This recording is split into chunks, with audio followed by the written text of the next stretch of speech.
आज का द हिंदू अखबार का विश्लेषण। पहली खबर जो हमें मुख्य पेज से देखने को मिल रही है वो है center seeks to overhaul British era criminal law. तो क्या खबर है मैं आपको बता देता हूं कि केंद्र सरकार जो है वो एक बिल लेकर आने वाली है, जो 3 बिल होने जा रहे हैं, 3 बिल लेकर आने वाली है, जिनके तहत क्या किया जाएगा कि जो आईपीसी है, इंडियन पेनल कोड, साथ ही साथ इंडियन एविडेंस एक्ट और कोड ऑफ क्रिमिनल प्रोसीजर, इन तीनों में रिप्लेसमेंट किया जाएगा, इन तीनों को बदल दिया जाएगा।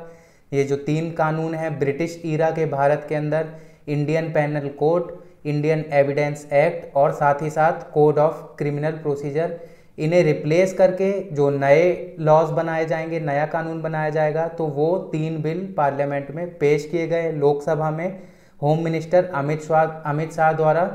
तो इन बिलों को नाम दिया गया न्याय संहिता बिल 2023। ठीक है, अब मैं आपको बता देता हूं जो न्याय संहिता बिल है ये किसे बदलकर आया है। ये इंडियन पीनल कोड 1860 को बदलकर नया जो बिल आया है, उसका नया जो कानून आने वाला है उसका नाम होगा भारतीय न्याय संहिता।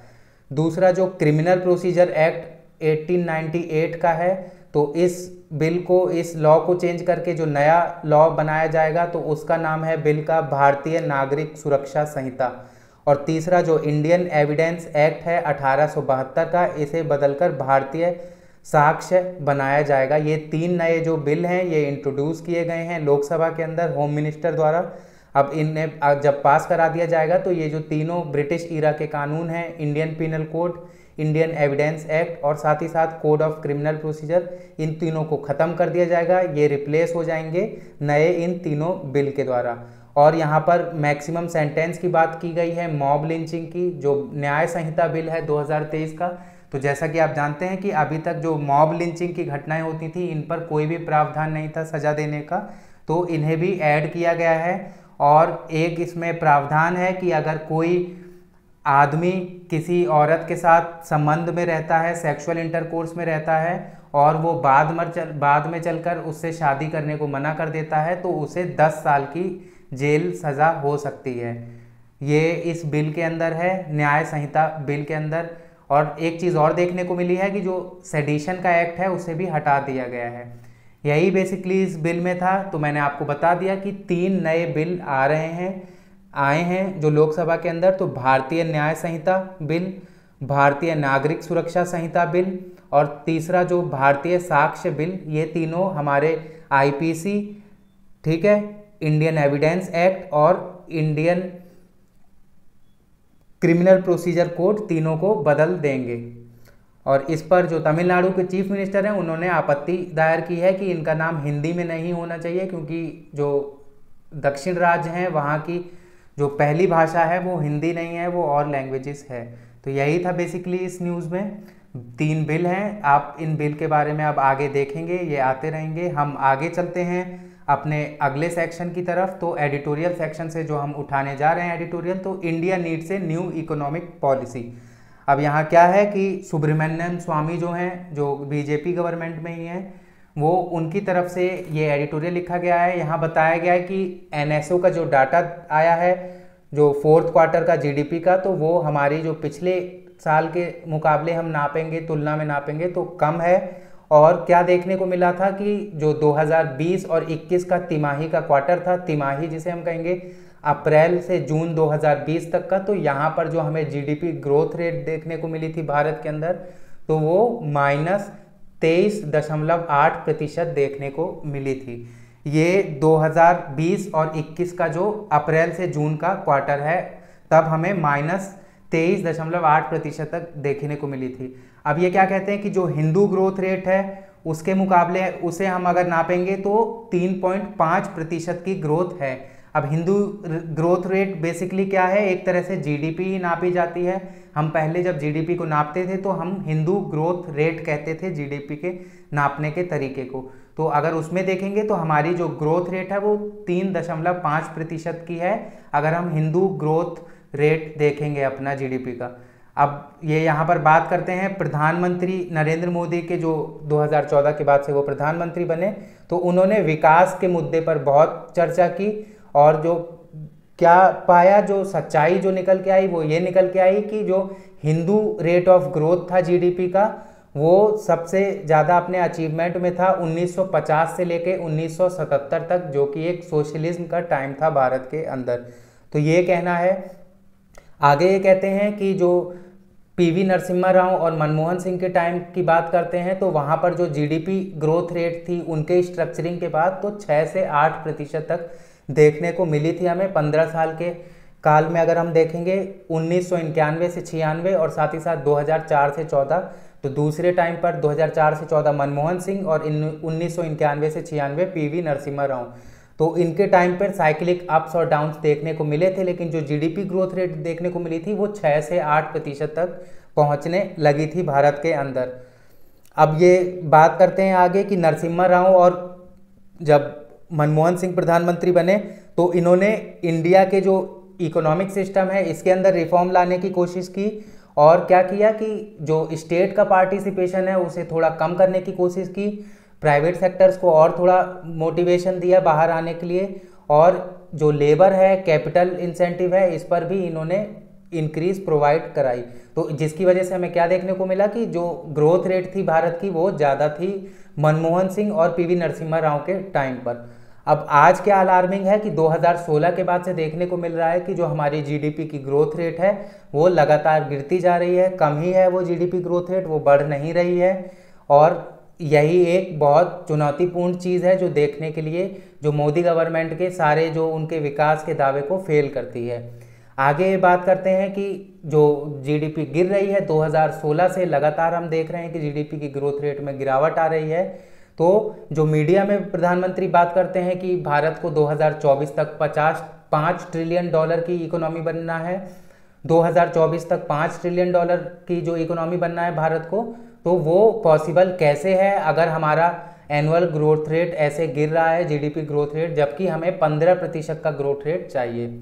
आगे कुछ स्टेप्स की बात करते हैं जो गवर्नमेंट को लेना चाहिए, जिसके बाद से क्या हो सकता है, कुछ चीज़ें हो सकती हैं, सुधार आ सकता है चीज़ों में। तो इन्होंने कहा है कि स्ट्रक्चरिंग की बहुत ज़रूरत है और क्या ज़रूरत है कि जो इकोनॉमिक ऑब्जेक्टिव है उसके लिए क्लियर डिफाइंड वेज बनाने चाहिए, स्ट्रेटजी बनानी चाहिए कि हमें क्या अचीव करना है और जो भी इंटेंसिवाइज्ड और क्या डिलीट करना है, क्या रखना है, ये सब हमें अब फैसला लेना पड़ेगा भारत को अपनी डार्क इकोनॉमिक कंडीशन से निकलने के लिए। जैसा कि हम जानते हैं कि अभी डार्क इकोनॉमिक कंडीशंस का टाइम चल रहा है, तो जो पर्सनल इनकम टैक्स है उसे ये कहते हैं कि थोड़ा कम कर देना चाहिए और जीएसटी को भी ख़त्म कर देना चाहिए, जो स्क्रैप कर देना चाहिए या कर देती है गवर्नमेंट कुछ लोगों को छूट देने के लिए। और जो ये कहते हैं कि जो गवर्नमेंट को रिसोर्स कलेक्ट करना है तो गवर्नमेंट को रिसोर्स जो है इनडायरेक्ट टैक्सेस के थ्रू कलेक्ट करना चाहिए और जो करेंसी है भारत की उसे और प्रिंट करना चाहिए, लिबरल बनाना चाहिए करेंसी की प्रिंटिंग को, जिससे क्या होगा कि जो लेबरों के पास जो वेजेस का पैसा है वो पहुंच सके, जिससे एम्प्लॉयमेंट भी बढ़ेगा, साथ ही साथ जो जीडीपी है उसमें भी ग्रोथ रेट देखने को मिलेगी। एक और ये बात करते हैं जो इंटरेस्ट रेट है जो फिक्स्ड सेविंग अकाउंट पे मिलता है, फिक्स्ड टर्म सेविंग अकाउंट पे मिलता है बैंक के अंदर, उसे भी बढ़ाकर 9% कर देना चाहिए इंटरेस्ट रेट को, जिससे क्या होगा कि जो मिडिल क्लास की इनकम है वो परचेजिंग पावर है वो थोड़ी बढ़ जाएगी मिडिल क्लास की। और ये आगे बात करते हैं कि जो स्मॉल और माइक्रो इंडस्ट्रीज़ के लोन हैं इन्हें 6% से कम ही होना चाहिए भारत के अंदर, और इससे क्या होगा कि इनका इंक्रीज हो जाएगा प्रोडक्शन के अंदर, इन्हें मतलब लोन की साइकिल्स में बहुत ज़्यादा नहीं फंसा देना चाहिए। अब ये आगे बात करते हैं कि ये जो प्रेजेंट डे गवर्नमेंट है ये मोदी नॉमिक्स की बात करती है, लेकिन जो आज का डाटा है, आज का जो विश्व चल रहा है उसके टर्म पे ये अपडेटेड नहीं है। इनका कोई नो मैक्रो इकोनॉमिक गोल है इनका आज तक की डेट में अगर हम देखेंगे तो। अब ये आगे बात करते हैं कि इंडिया को एक नई इकोनॉमिक पॉलिसी बहुत जल्द ही चाहिए और बहुत ज़रूरी है, जिसके क्लियर ऑब्जेक्टिव्स हों, प्रायोरिटीज़ हों, स्ट्रेटेजी जिसकी साफ़ हो, टारगेट साफ़ हो और इंटेलिजेंट और ट्रांसपेरेंट तरीके से जो रिसोर्स मोबिलाइजेशन का है वो काम होना चाहिए, ऐसा इन्हें पॉलिसीज़ प्लान करनी पड़ेगी। तो तो यही था बेसिकली, ये जो बात बता रहे हैं ये यही कह रहे हैं, मैं आपको समझा देता हूँ कि 2016 के बाद से ये कह रहे हैं कि जो हिंदू ग्रोथ रेट है, जो जीडीपी का ग्रोथ रेट है वो कम होता जा रहा है, वो बढ़ नहीं रहा है। और जो सरकार है, भारत सरकार, उसका क्या फैसला है, वो चाहती है कि जो भारत है 2024 तक $5 ट्रिलियन की इकोनॉमी बन जाए। लेकिन अगर $5 ट्रिलियन की इकोनॉमी भारत को बनना होगा तो उसके लिए एनुअल जीडीपी ग्रोथ रेट जो चाहिए होगी वो 15% की चाहिए होगी।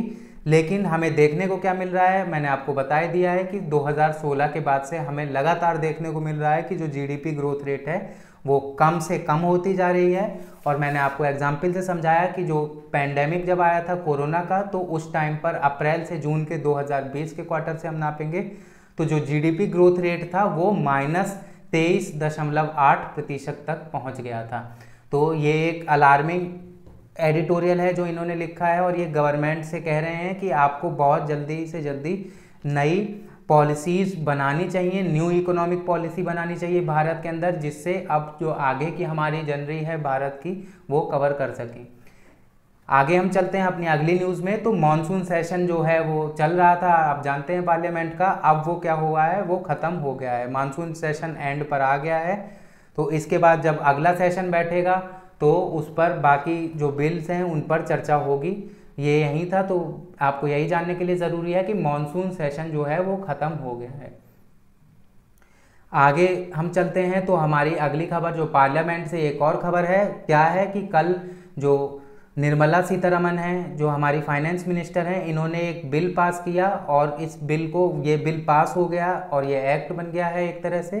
तो हुआ क्या है कि जो जीएसटी लगेगी ऑनलाइन गेमिंग पर, इन्होंने उसकी वो बताई है कि 28% का जीएसटी लगने जा रहा है ऑनलाइन गेमिंग पे, कसिनोज पे भी लगेगा, हॉर्स रेसिंग पे भी लगेगा, और जो भी ई गेमिंग प्लेटफॉर्म हैं इन पर 28% जीएसटी लगने जा रहा है। तो ये क्या है, जीएसटी अमेंडमेंट बिल 2023 और सेंट्रल जीएसटी अमेंडमेंट बिल 2023 के तहत। अब क्या है कि जो राज्य सरकार हैं उन्हें भी जीएसटी लेवी लगाने के लिए अपने कानून के अंदर चेंज करना पड़ेगा। तो यही इसमें बेसिकली बताया गया है। मेन चीज़ क्या है कि जैसा कि हम जानते हैं कि online gaming, casino, horse racing, ये सब सट्टेबाजी के गेम की कैटेगरी में आते हैं। तो गवर्नमेंट का कहना है कि ये सिन गेम्स हैं, और सिन गेम्स में क्या होता है कि 28% जीएसटी लिया जाएगा अब लोगों से, क्योंकि देखने को बहुत मिला है कि ये इंडस्ट्री बहुत बूम कर रही है और ये टैक्स कलेक्शन से बच जाती है। अब क्या है कि जैसे आप 100 रुपये की बैटिंग लगाते हैं किसी भी गेम पर, किसी भी ऑनलाइन प्लेटफॉर्म पर या हॉर्स रेसिंग पर, एग्जाम्पल से मैं समझा रहा हूँ, 100 रुपये की, तो आपको उस पर 28% जीएसटी देना पड़ेगा। और क्या बात चल रही है कि जो कसिनो है, हॉर्स रेसिंग है, ई गेमिंग है, इसे और बढ़ा दिया जाएगा। इसके जो चार्जेस हैं 28%, इसके ऊपर भी और चार्जेस लगाए जाएंगे। आगे हम चलते हैं अपनी अगली न्यूज़ की तरफ। तो जो इंडस्ट्रियल ग्रोथ रेट है भारत के अंदर, वो जून का अगर हम नापेंगे तो वो 3.7% है। इंडस्ट्रियल ग्रोथ रेट जून का हम नापेंगे, और अगर हम यही मई का नापेंगे तो मई में कितना था, 5.3%। तो अब क्या है, देखने को मिला है कि गिर गया है, स्लो हो गया है जो भारत का इंडस्ट्रियल ग्रोथ रेट है। अब इसमें इलेक्ट्रिसिटी जनरेशन देखेंगे तो वो 0.9% ऊपर बढ़ा है, ठीक है। और जो माइनिंग है वो 7.6% बढ़ा है प्रीवियस मंथ से। यही था बेसिकली इसमें। आगे एक न्यूज़ आ रही है, तो Chinese military ship docks at Colombo port for a formal visit. अब मैंने आपको कल का, जिसने हमारा साथ न्यूज़पेपर कवर किया था, तो कल हमने देखा था कि कैसे श्रीलंका को भारत और जापान दोनों मनाने की कोशिश कर रहे हैं, और किस मुद्दे को लेकर मनाने की कर रहे हैं कोशिश, कि श्रीलंका जो है वो चाइना पे ज़्यादा डिपेंडेंट ना रहे। और ऐसा क्यों किया जा रहा है, क्योंकि जैसा कि आप जानते हैं कि श्रीलंका कहाँ स्थित है, तो श्रीलंका इंडियन ओशन में स्थित है और भारत के दक्षिण राज्यों के एकदम पास में स्थित है। तो जो श्रीलंका है वो बहुत स्ट्रेटेजिक लोकेशन है एक भारत के लिए और चाइना के लिए भी। चाइना ने क्या किया है, कुछ दिनों में देखने को मिला है कि चाइना ने यहाँ पर अपने नेवल बेसिस बनाने शुरू कर दिए हैं। अब उसी से एक खबर निकल के आई है कि जो चाइनीज़ मिलिट्री का एक शिप है वो कोलंबो के पोर्ट पर डॉक किया गया, कोलंबो के पोर्ट पर आया वो। अब ये क्यों, देखिए आप अगर सिक्योरिटी के रीज़न से देखेंगे तो इसके अंदर कोई भी रडार हो सकता है, सेंसर हो सकता है, कोई भी ऐसी डिवाइस हो सकती है जो भारत के इंटरनल सर्वर्स को भी हैक कर सकती है। और अगर ये श्रीलंका में आकर खड़ा है तो ये भारत के लिए बहुत चिंताजनक एक स्थिति बन गई है। भारत अब कोशिश करना चाहिए भारत को कि इस पर बहुत जल्दी कोई एक्शन ले और श्रीलंका से अपने संबंध और अच्छे करें। और देखने को भी यही मिल रहा है कि जो भारत की एक्सटर्नल अफेयर्स मिनिस्ट्री है वो श्रीलंका के साथ कांटेक्ट कर रही है जापान के साथ मिलकर, और भारत और जापान दोनों कोशिश कर रहे हैं कि जो श्रीलंका है वो चाइनीज़ के डिपेंडेंस से थोड़ा कम हो जाए और भारत और श्रीलंका जो है वो आपसी संबंध में रहें, जिससे जो थर्ड पार्टी है जो कि चाइना है ये बीच में ना घुस सके श्रीलंका और भारत के। आज के न्यूज़पेपर में इतना ही था, ये न्यूज़ है आपकी, और ये आज की लास्ट न्यूज़ थी। श्रीलंका के बारे में मैंने आपको बता दिया। अभी एक और चीज़ मैं आपको बता देता हूँ कि आपको श्रीलंका और इंडिया के रिलेशंस के बारे में थोड़ा आप जाके सर्च करें, क्योंकि आपको एकदम पास्ट से श्रीलंका और भारत के रिलेशन के बारे में पता होना चाहिए इस एग्ज़ाम पॉइंट ऑफ व्यू से। क्यों? क्योंकि जो श्रीलंका और भारत का इतिहास है वो बहुत पुराना है और बहुत साथ में चलता हुआ है। आज के लिए बस इतना ही, धन्यवाद।